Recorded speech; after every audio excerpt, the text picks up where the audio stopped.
Oh, y'all got to calm down on this gatekeeping of who's black. Kamala is clearly not white. And if her parent is Jamaican, I think that you guys forget that there were a couple of boat stops before they made it to America. Well, darling, there's only one God. Darling, there's only... Welcome to the Dirty Bag Podcast. I'm your host, Cookie. And as always, thank you for tapping in with me today. You could be anywhere listening to anybody, but you are here with your girl. And never goes unnoticed. I always appreciate you guys. So, okay, what we talking about today, y'all? Black girl magic, black girl frustration, black, can we please get it together? So y'all know this election is going to be very important. All elections are important. Local elections are the most important, but I feel like the presidential election is where we find out who is who, where you stand, and what friends you're going to have left after November. So Trump is back.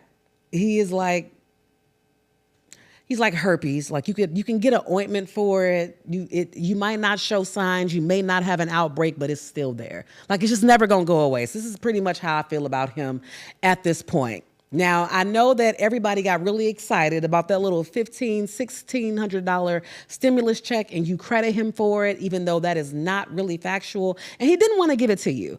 So here's my thoughts on him running again. And the issues with Kamala and you guys talking about her record as a prosecutor, even though what the hell is she supposed to do? She's a prosecutor. Her job is to prosecute people. And I know we own F-12. That has not changed for me. So I'm going to be all over the place today, but I'm going to land this plane the right way. My first event before I launched this podcast was a fundraiser back in 2016. Okay, I did an open mic night, and the reason I did it is because a Ferguson activist, as you guys know, I was a part of Ferguson Frontline back in 2014. Activism was my entryway to truth-telling. But there was one activist who went to a Trump rally with a group of others, right? And they were snatched up out of there, okay? We talking like snatched up, manhandled, all the things again. Nonviolent protests. But what ended up happening was they all got arrested.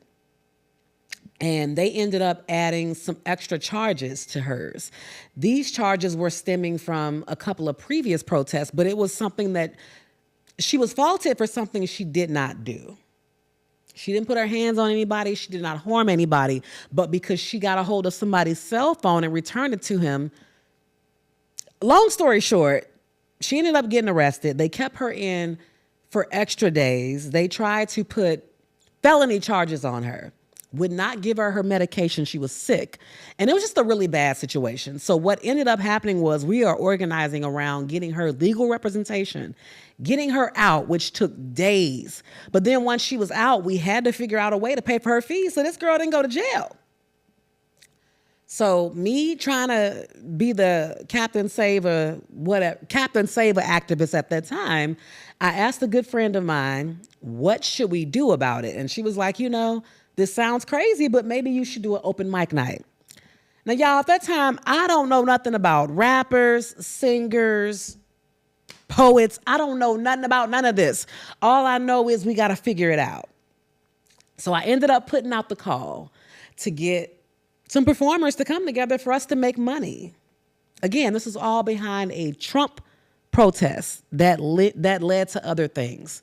So when I think about him running again, I think about how it got a lot more dangerous for those that were already standing up against police brutality. Because now you had the green light from people that really just could not stand us to be openly violent. And I've seen men, black men at that, saying, well, did he really suggest violence? Yes, y'all wasn't paying attention. At his rallies, he was absolutely referencing what could have happened back in the 40s or 30s, or people basically getting strung up from trees and getting lynched. He put out dog whistle statements for his followers, for his base, to brutalize protesters. This was a thing. So when I think about the possibility of this man being, once again, the leader of the free world, I think about what's going to happen to organizers who really stand up against state-sanctioned violence. Okay? So him getting reelected is a little bit more personal to me. Now, do I have some critiques of Kamala? Yes, her and her silk press and her pork chop. I have a lot. The pandering, yes. And people say that we're picking the lesser of two evils. Sorry, y'all. Yeah, that's kind of what we're doing. And Project 25 ain't looking to be in our favor. So while I know you guys believe there's going to be another $1,500 check coming, and there's not. We're paying it back with interest. You guys really need to be thinking about that in the next election, what this means for you and your family, what this means for your livelihood, what this means for you, for those that went back in the closet.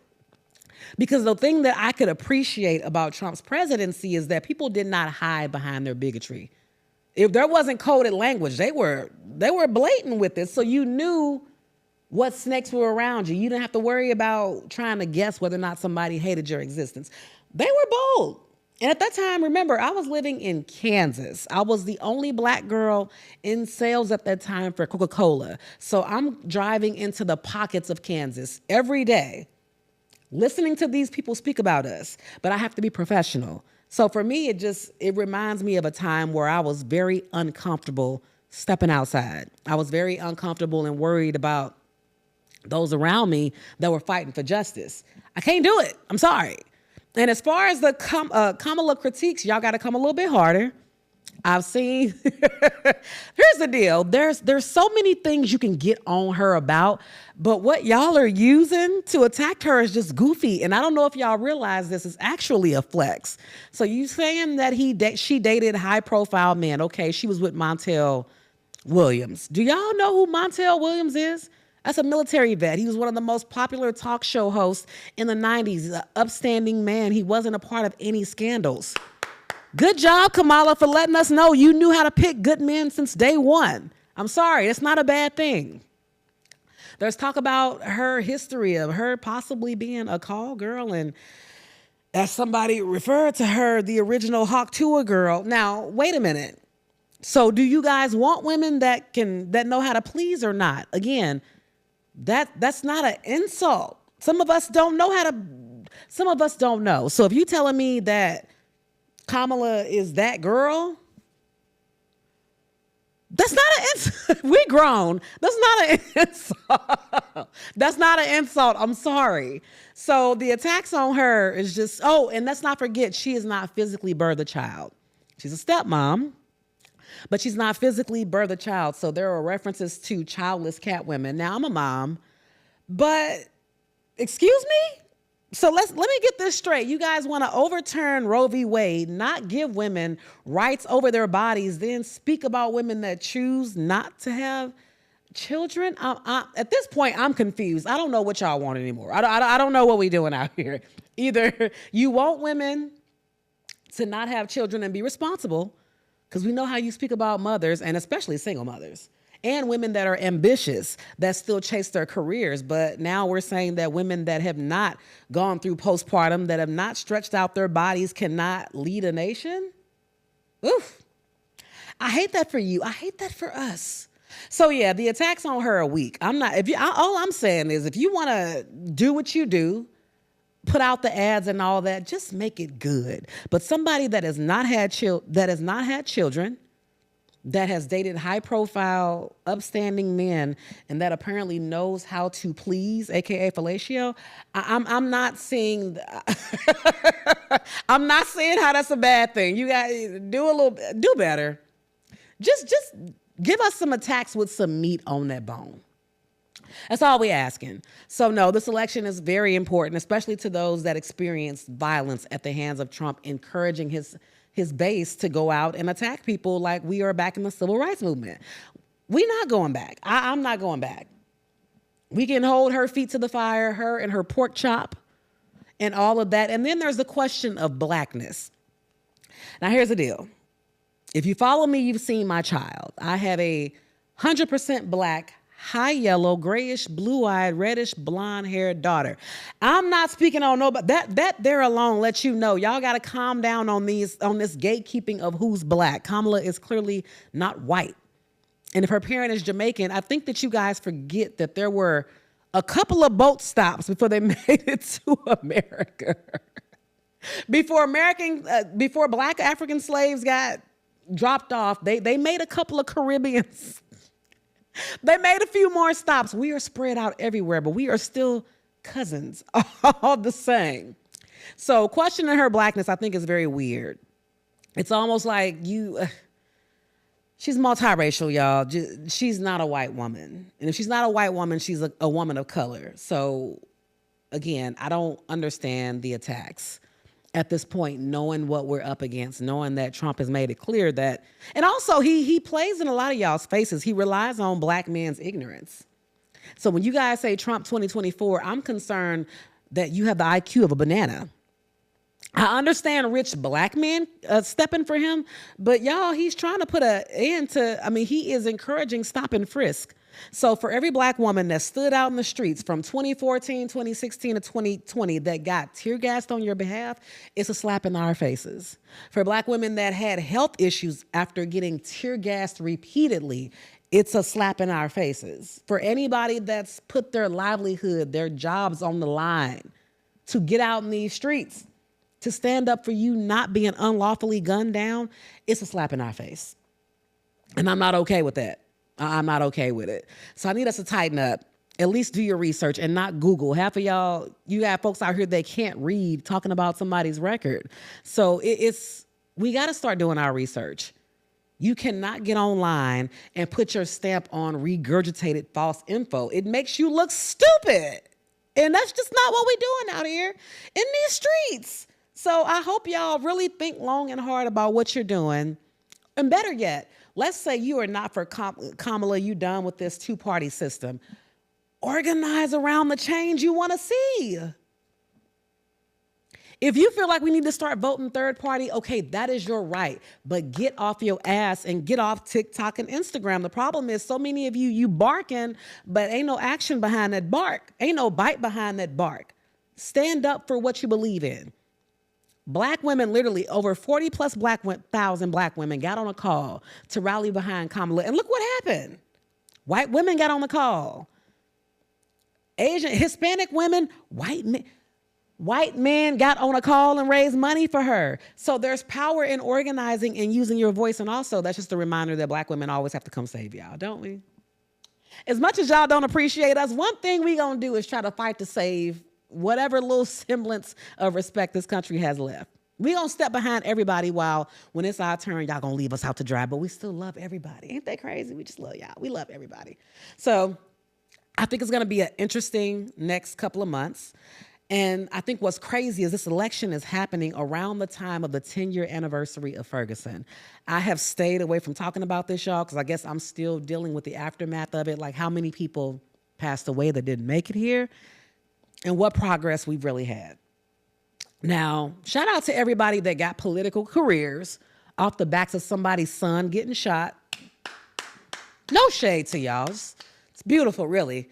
But I wonder, I look at it and I can't help but ask, like with so many sacrifices, people sacrificing their mental health, now being on meds years later, people having certain records from going to protests that can't get regular jobs, people that lost relationships.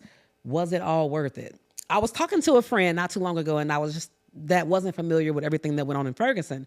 And she said, with everything that happened, if you could do it all over again, would you go back out there? And I thought about it, and I said, no, I would have just PayPal. I would have just PayPal. The mental anguish, y'all, it took me 3 years to be able to not freak out hearing fireworks on 4th of July because it sounds like tear gas. Tear gas and fireworks sound the same. For the longest, I couldn't listen to it. But I just look at the fact that I lost relationships behind it. I did. The activism world comes with a lot. It comes with clout chasing. It comes with groupies. It comes with people not being accountable to how they move and how they organize. It comes with a lot of self-centeredness. We don't talk about the dark side of protest and activism and the lingering effects when you walk away from it, but there's a lot. And we're coming up on 10 years. 10 years ago, I realized my purpose was using my voice. 10 years ago, I realized a lot of the Caucasian friends that I had that I went to school with were not really my friends when it came down to talking about my right to breathe. 10 years ago, we saw that people coming together can really make a change. Shout out to Ferguson, shout out to Frontline, even those of us that are no longer in community with each other, that no longer have relationships or whatever. I salute y'all for everything you did, for pushing the needle forward, for pushing the needle, and for teaching this country how to stand up and fight back. Every uprising we've seen after Ferguson, everything from George Floyd, Breonna Taylor, it's literally because of what took place in 2014. And that's not a brag, but we did that shit, regardless of what we got going on in our lives right now. And I realized this platform for me was really an outlet to figure out what joy looks like again. When you are in a constant state of rage for like 3 years straight, trying to just laugh and talk about lighthearted topics is very hard. It took me a long time to not feel guilty about having fun and talking about things that did not pertain to social justice, because it fucks up your mental health. I can think back to nights where I was driving around my block with open bottles of vodka because I couldn't go to sleep because something happened to one of us, and I couldn't turn my mind off. Like, that world does something to you. So for those of you that are now getting involved, I know with Tanya Massey, who was just, Jesus, murdered in her home after, first of all, rebuking an officer in the name of Jesus, which is what we all need to do.